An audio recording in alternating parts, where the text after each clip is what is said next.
ኢትዮ ኦሞ የህዝብ ድምፅ። ርዕሰ ዜና። በጋሞ ዞን በከምባ ከተማ የሰብአዊ መብት ተሟጋቹ እና የማህበራዊ ሚዲያ አንቂ አቶ ሀብታሙ ሞገስ በእስር ቤት መሆናቸው፣ በጋሞ ዞን በዘይሴ ህዝብ ላይ የሚደርሰውን የዘር ማጥፋት ኢሰመጉ አወገዘ፣ በወላይታ ሶዶ ነዋሪ የሆኑት አቶ ተሾመ ሞታ በማህበራዊ ሚዲያ የማህበረሰቡን የውሃ መጠጥ ችግር በመጻፋቸው ለእስር ተዳረጉ። በከምባ ከተማ ሰብአዊ መብት ተሟጋች እና ማህበራዊ ሚዲያ አንቂ አቶ ሀብታሙ ሞገስ በከተማው ፋይናንስ ጽሕፈት ቤት መጠነ ሰፊ ምዝበራ መፈጸሙን ተከትሎ ለገዢው መንግስት ማስተካከያ እንዲወስድ በማህበራዊ ሚዲያ ጥቆማ በመስጠቱ ምክንያት የፋይናንስ ጽሕፈት ቤት ኃላፊ አቶ ማራጌ ማጋይኖ ስልጣኑን በመጠቀም አሳስሮታል። ሆኖም የከተማው አቃቤ ሕግ የሚያስረውን ወንጀል አልፈጸመም ብሎ እንዲፈታ ለፖሊስ ትዕዛዝ ቢሰጥም የፍትህ ጽሕፈት ቤት ኃላፊ አቶ ስቄል ዳጾ የተባለው ለፖሊስ ትዕዛዝ በመስጠት እንዲታሰር አድርጎታል። አቶ ሀብታሙ ሞገስ 2018 ዓ.ም ከገባ ጊዜ ለሶስተኛ ጊዜ የታሰሩ ሲሆን ከአሁኑ ጋር የታሰረው በአጠቃላይ 68 ቀን ደርሷል።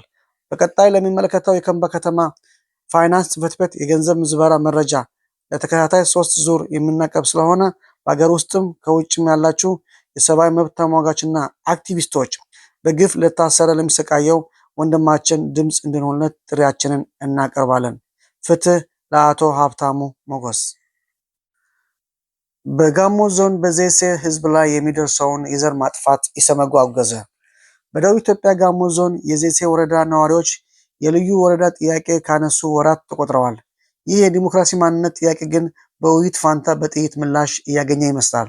ጥር 19 ቀን የክልሉ የጸጥታ ኃይሎች በከፈቱት ተኩስ በእርሻ ላይ የነበሩ 4 አርሶ አደሮች ህይወታቸው አልፈዋል። ማረሻ ይዘው የዕለት ጉርሳቸውን ለመውጣት የወጡ ግለሰቦችም በማሳቸው ተገድለው ተገኝተዋል። በተያያዘ የካቲት ወር ላይም ቁጥራቸው ያልታወቀ ሲቪሎችም በተመሳሳይ ሁኔታ መገደላቸው ኢሰመጉ አረጋግጠዋል። የጋሞ ሰቆቃ በዚህ አበቃም። የጠፋው ሰዎች ጉዳይም ሌላው አሳሳቢ ነው። ከዘይሴ ወረዳ ከወራት በፊት በጸጥታ አካላት የተያዙ 5 የኢትዮጵያ ዜጎች ማህበራዊ ፍትህ ወይም ኢዜማ አባላት እስካሁን የት ደርሰው እንደሆነ የሚታወቅ ነገር የለም። ቤተሰቦቻቸውም በጭንቀት ድርጅታቸውም ደግሞ በጥያቄ ላይ ቢሆንም መንግስታዊ ዝምታ ግን እንደቀጠለ ነው። ኢሰመጉ የዚህን ሁሉ ግፍ ዝርዝር ካቀረበ በኋላ የፌዴራል መንግስት እንዲሁም እና የደቡብ ኢትዮጵያ ክልል መንግስት በንጹሃን ላይ የደረሰ ላለው ጥቃት በቂ ትኩረት እንዲሰጥ ጠይቋል። የህግ የበላይነት እንዲከበርም የግድያ እስራት ሰለባ ለሆኑ ፍትህ እንዲሰጥ የዜጎችም የመኖር መብት እንዲረጋገጥ ድርጅቱ ጥሪውን አስተላልፈዋል። መረጃው የኢሰመጉ ነው። በወላይታ ዞን ማህበራዊ አንቂ አቶ ተሾመ ሞታ ለእስር ተዳርገዋል። ለእስር የተዳረጉበት ምክንያት በአካባቢው ህዝብ ንጹህ የመጠጥ ውሃ የለም በሚል ሀሳባቸውን በሚዲያ ካጋሩ በኋላ ነው።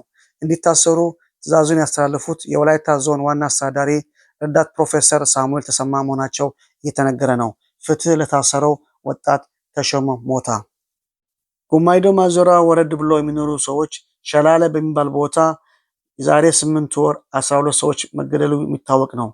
በተገደሉበት አካባቢ የመንግስት መከላከያ ሰራዊት ሰፍሮ ቢሆንም በአሁኑ ሰዓት መከላከያ ልቆ ስለወጣ በባለፈው ሳምንት ብቻ በተፈጠረው እርስ በርስ ግጭት 6 ሰዎች ሞተዋል።